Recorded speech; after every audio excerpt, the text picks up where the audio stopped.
So hey guys, welcome back to the channel. তো আজকে যাচ্ছি গালি স্ট্রিট। এখন খাওয়ানো মাছ নেওয়ার আছে, আর কি নেবো জানি না। কারণ অনেস্টলি কিছুই পাওয়া যায় না সেরকম। অ্যারোবানা নেওয়ার ইচ্ছা নেই। ফ্লোরিডা আগারে যদি পাওয়া যায় তাহলে ঠিক আছে, ভেবে দেখবো। আর না হলে খাওয়ানোর মাছ নেবো, কিছু নেবো, আর কয়েকটা দেখি কিছু র্যান্ডাম যদি পাওয়া যায় বাড়ি চলে যাবো। যা করো। ও বাড়ি দেবে সবার হোলি কেমন কাটছে জানো? তো গিয়ে একটু ঘুরে ঘুরে দেখছিলাম যে কি আছে। সব ম্যাক্সিমাম জায়গায় দেখলাম অস্কার, তারপর সেনেগাল, পাফার ফিশ, কই ফিশ, গোল্ড ফিশ। তো তারপর আমি এলাম যেখানে মোটামুটি দেশি মাছ আর একটু এখানে দেখলাম প্রচুর ছোট ছোটো পাফার ফিশ, শিঙি মাছ, তারপর পাকু, এগুলো ছিল। তো বাড়ি চলে এসেছি। আর আজকে খাওয়ানোর মাছ বলতে পুঁটি মাছ ছাড়া কিছু পাওয়া যায় না। পুঁটি মাছের কটা প্যারাডাইস ফিশ বা কি বলে বেটা ফিশ, কটা না 10টা মতন দেওয়ার কথা ছিল, নেই না কটা পিস। মলি আমার টার্টেলগুলো লাফাচ্ছে বিকজ কাল থেকে খাইনি কিছু। আর পার ডে ছিল 400 স্পেশাল। আবার একটা, আচ্ছা এটা এলিগেটর গান না ফ্লোরিডা গান, কেউ বলো প্লিজ।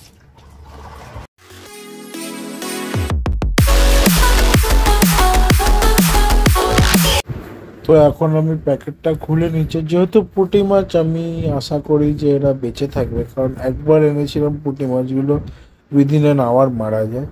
বাট এইবার পুঁটি মাছগুলোর কোয়ালিটি ভালো ছিল। আর অ্যাকচুয়ালি পেন্সিল ফিশটা খুঁজে পাতো, ওটা যেহেতু পাইনি তো আমার কিছু করার ছিল না।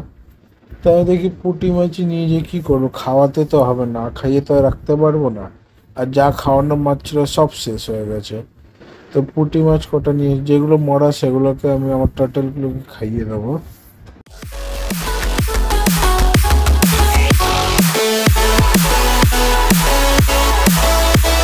তো এখন ওদেরকে ছাড়ছে। পুঁটি মাছগুলোর সাইজ যেহেতু বড়, তো আমি জানি আমার অস্কারগুলো কোনো প্রবলেম করবে না। ওরা এমনিও করে না, কারণ ওরা দানা খেতে বেশি পছন্দ করে। তো রোজ সকালবেলা উঠে যদি ওদের দানা দিই, যখন ওরা ঠিক চলে আসে, ওরা জানে যে আমি এই টাইমে দানা দেবো, তো দানা দিলাম। তারপর আমি আমি একটা গোবি পেয়েছিলাম, এলিফ্যান্ট ইয়ার গোবি না কি নাম, যদি নাম জানো তোমরা প্লিজ জানিও। তো আমি এটাও নিয়ে এসেছিলাম। আর এটা খুব ভালো, এই মোস্টলি অন্ধকারে নড়াচড়া করে, কারণ যতক্ষণ লাইট জ্বলে কোনো পাত্তা নেই, খাবার পড়ে থাকলে খায় না, কিন্তু যেই লাইট বন্ধ করবে অ্যাক্টিভ হয়ে।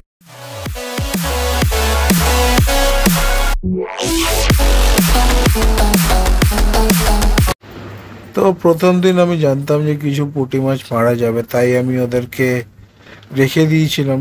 জাস্ট মরেছে, তো আমি তুলে সবগুলোকেই মোটামুটি আমার চান্না আর এই রেড টেল ক্যাটফিশ এদেরকে খাইয়ে দিয়েছি। এমনকি মানে এদের জন্য বেশ ভালো একটা একটু অ্যাক্টিভিটি টাইপও হয়ে গেল, কারণ লাইভ ফিডিং তো করাই। লাইভ ফিড দিলে খালি চান্নাটা খায়, আর একটু মরা মাছ দিকে নিচে যেই সিঙ্ক করবে রেড টেলগুলো খেয়ে নেয়।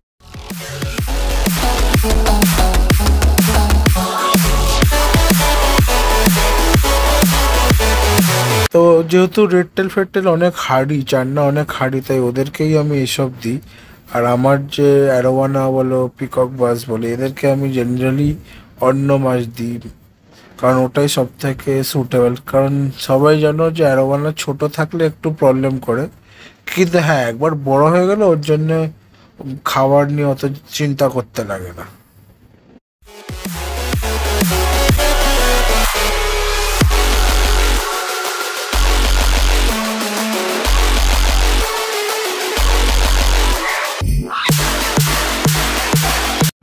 তো আমার এই অ্যারোমাটা একটা জিনিস শিখেছে, যে অনেক সময় লাভ মেরে হাত থেকে খাওয়া নিয়ে, যেটা আমার দেখতে খুব ভালো লাগে।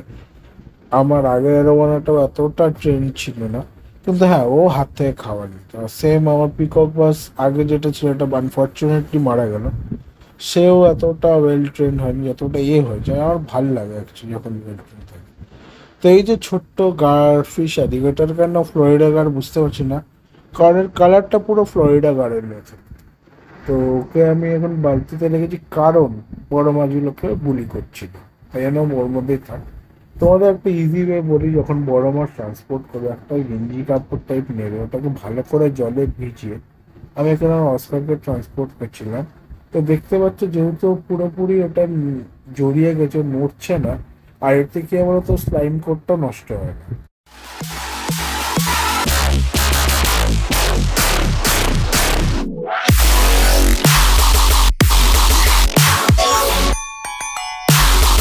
তো অ্যাকচুয়ালি আমি ওর ট্যাঙ্কটা পরিষ্কার করছিলাম, প্রচুর অ্যালগি জমে গেছে বিকজ ওর ডাইরেক্ট সানলাইট পাচ্ছিল কয়েক সপ্তাহ ধরে। তো ব্লেড দিয়ে আমি পরিষ্কার করে অনেকটা পরিষ্কার করি, পুরো পরিষ্কার করিনি, কারণ আমার যে প্লেকোগুলো আছে ওরাও খায় এটা। তো 2-3 দিন পরে অলমোস্ট আমার সব মাছ মারা যায়, যেটা এর মধ্যে ছিল। এগুলো আমি এনেছিলাম রেদার কালিশিট থেকে খাওয়ানোর জন্য, আর জলটা পুরোপুরি নোংরা হয়ে যায়। তো আমি এখন বাধ্য হয়ে রাত্রিবেলা জল পাল্টেছিলাম। তারপর একে আমি দুটো গাপ্পি দিলাম খাওয়ার জন্য, তো লাইফ ফিট নেয় কিনা দেখার জন্য। যার থেকে নিয়েছিলাম সে তো বলেছিল লাইফ ফিট বিন্দাস নেবে, আর ও এত ভীতু। কিন্তু হ্যাঁ, খাওয়ারটাও দিয়ে আমি দেয়ালে লাগিয়ে দিয়ে খেয়ে নিচ্ছে। দেখতে পাচ্ছি আমার একটা অস্কারও মারা গেছে, এটা দেখে আমার খুবই কষ্ট হচ্ছিল, বিকজ আমার কিছু প্ল্যান্স ছিল অস্কারগুলোকে নিয়ে। তা আমি যে গোবিটা এনেছি ওকে আমি এখন রাত্রিবেলা খেতে দিয়েছি। ও নড়ে না চড়ে না, কিন্তু হ্যাঁ ও ফিল্টারের পাশে থাকে, আর ও যেহেতু ব্র্যাকিশ ওয়াটারের মাছ, তো ও আমার এই পাফার ফিশগুলোর সাথেই থাকে। পাফার ফিশটা এত বদমাস যে যাই দেবো সেটাতে কামড়াতে আসে।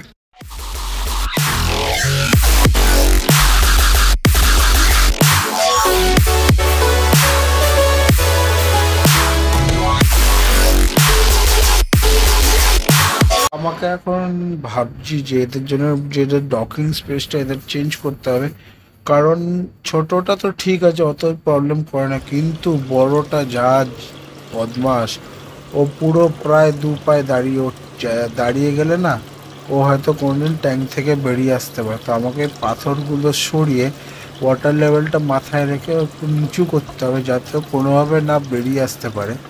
আর হ্যাঁ, ও এতটাই বড় আর এতটাই পাওয়ারফুল যে ও এর খাবারটা কেড়ে নেয়। তো আমায় ওকে ধরে থাকতে যতক্ষণ এ খায়।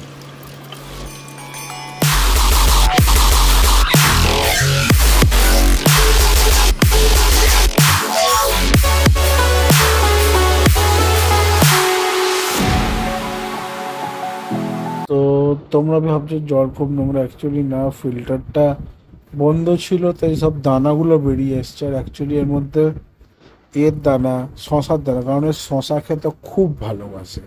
প্রথম মাছ, কার্নিভোরাস মাছ, যে শশা খেতে খুবই ভালোবাসে। 6.5 hours later. এ শশা খেতে এতটা ভালোবাসে যে মাছ দেখলে, শশা দেখলে পারলে মাছটাকে পরে খাবে, শশাটা আগে খাবে, এতটাই ভালোবাসে। তাই জন্য মাঝে 2,000 years later. মাঝে ওকে মাছ দিই, যাতে ওর হ্যাবিটটা না চলে যায়। তো আজকে ভিডিওটা কেমন লাগলো বলো গাইজ, লাইক করো, শেয়ার করো, সাবস্ক্রাইব করো। অ্যালিগেটর গার্ড এসছে, ওকে আপাতত হ্যান্ড ট্রেন করা বাকি। আর মেন কথা হচ্ছে যে অনেক মাছ মরে গেছে, সেটা এখন কিছু করতে হবে। বেসিক্যালি টেম্পারেচার ফ্লাকচুয়েশনের জন্য মারা গেছে। আর এত আস্তে কথা বলছি বিকজ আমার গলা ভেঙে গেছে, গলায় নেই আর কিছু। সো যাই হোক, ভিডিওটা কেমন লাগলো বলো। আর 400 স্পেশাল ভিডিও আসবে খুব শিগগিরই। সবাইকে খুব খুব খুব থ্যাংক ইউ 400 করে দেওয়ার জন্য। এবার 500 করিয়ে দিই এই বছরের শেষে, আর দেখা হবে নতুন ব্লগে। So tata, stay tune, stay happy.